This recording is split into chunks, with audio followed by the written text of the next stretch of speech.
Chapter 30. Weirder Bands in the Radio Waves.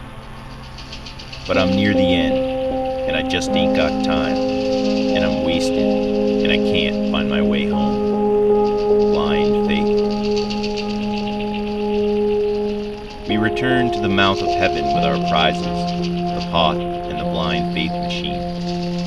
We went to the edge of the cliff and put the batteries in and played the record in the night breeze. The bass player was very animated over one blurred, whiny line that he repeated many times. Open your eyes and realize you're nothing. That is what it's all about, man. I was very stoned, thinking of the turd in the whorehouse. I said, no mind. The bass player goes, exactly, man. We were at a high point on the cliff, facing east, out into the Gulf and into the stars and sea. Bill said, that's the other side, out there in the darkness. The bass player goes, exactly, man, break on through to the other side. It was kind of a relief when Doug and Brian suggested we go to Mexico City. It got me out of Bill's obsessional LSD evangelism, preaching from a Kenworth with an Airstream bolted on the back. To be within 10 feet of Bill was to have him insinuate himself into the center of your perception. How this happened, I don't know. It wasn't that he dominated the conversation, or that he was louder than the rest. It was the opposite. He obviously had more experience than everyone else. If he was silent, he seemed to be judging us all en masse for our ineptitude. But none of that could explain how he entered my head so easily and completely. I didn't understand why he might want to insert himself between Fayaway and me, but he did it over and over. There was a secret similitude, a cryptic commonality, buried in a denial we each looked away from without any examination. In those days, all women wore dresses in Mexico, and all gringas did too, except Elise, unless it was some gauzy see-through number, which was worse in Mexican eyes than pants. Late on the way to Mexico City, we'd all fallen asleep in a bus station. I awoke to see Fayaway had dozed off, and her legs had come open, and a guy had crawled under her seat and was trying to stick his head between her legs without waking her, to see if he could catch a glimpse of her magical panties. I had to tap my index finger on his head to break his concentration. Likewise, once, in the District Federal, we had to switch hotels because she'd attracted stalkers who'd followed us at a distance from the bus station. We checked into a 5-room suite in a fancy steel and glass place where the doorman kept the wolves at bay. We couldn't have hoped to afford it if the dollar had not outweighed the peso so outrageously. This was a bit of a return to the privileged blockhead gringo reality. We went to this hotel in the way children will sometimes steal away and play with the toys of their infancy.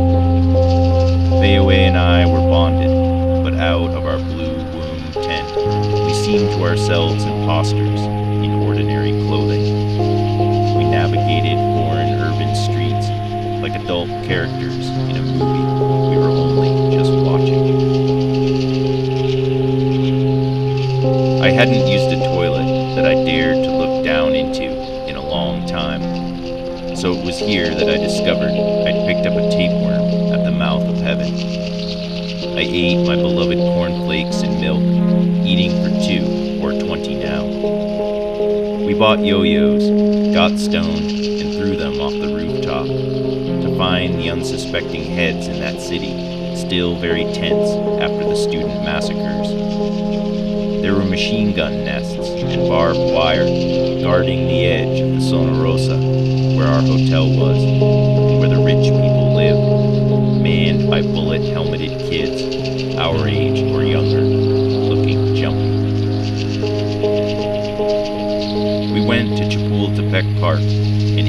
spicy hot dogs and fruit popsicles, and wandered into an art museum and saw some great paintings by Siqueiros, who'd been a teacher of my hero, Jackson Pollock. Fayaway wanted to go to the Anthropology Museum, and they had art of a whole other level there. I was transfixed by Coatlicue, the ultimate stop sign, a 10-foot, 20-ton piece of basalt. I'd thought sculpture was what they had at the Albright Knox Gallery, like the work of Brancusi or Hepworth, things about aquiline beauty and chaste sex, maybe a little struggle if you went to Archipenko or Bala. But Coatlicue was another unexplored dimension, beyond sex or daily life. This was about power, intimidation, horror, and the moment of death, as if a kind of birth. It was the personification of the purple gnarl of my early dream, the creeping thing pontificating its poison, repulsion, and the sense of something to lose that was already gone, a constriction and compression of all that is not quite right. I was awed, revolted and drunk on the weight of Coatlicue, to the exclusion of all the persuasions of the other stones. They couldn't drag me away. I read the label in English. She of the rattlesnake skirt, woven together, held up with a rattlesnake belt, with snake head tassels suckling at the groin, and a buckle made of a human skull. The goddess of women who die in childbirth, mother of Huitzilopochtli, hummingbird of the left, resuscitated warrior of the south and sun. Coatlicue had leaden fat legs, hints of old paint, purple, or perhaps it was human blood. Standing on the earth board, hidden on the bottom, incised on the soles of her monstrous feet, ornamented with eyes and talons, on which she lurches her tons forward at you, just about ready to drop it all on you like a stone mousetrap. Her head is severed at the necklace, with pendants of the skulls of women who die in childbirth, alternating with human hearts and hands, palms out, partly covering her flattened, pendulous breasts that show she gave birth to the hummingbird of the left. From her decapitated torso, dual severed snakeheads coil, gushing blood from the torso. The rattlers face each other, and yet form a singular creased face, looking dead at your eyes, that feel like they're being stung by bees.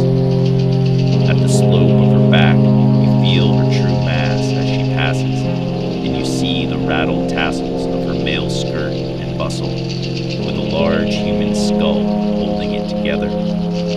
She has the same hissing, stinging snakes, facing face to face on the back as on the front.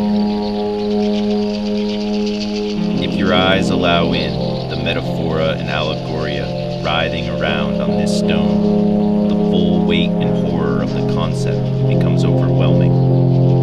It was a machine to wander the mountains in the night of dream and scare the shit out of young and old.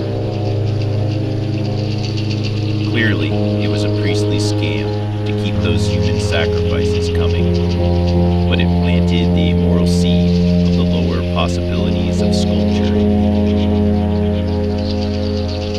No other piece of stone houses more power, venom, and the dire spiritual pitfalls of sculpture than Coatlicue, living and dying beyond all loss or hope of gain, the embodiment of pain and hysteria of fear.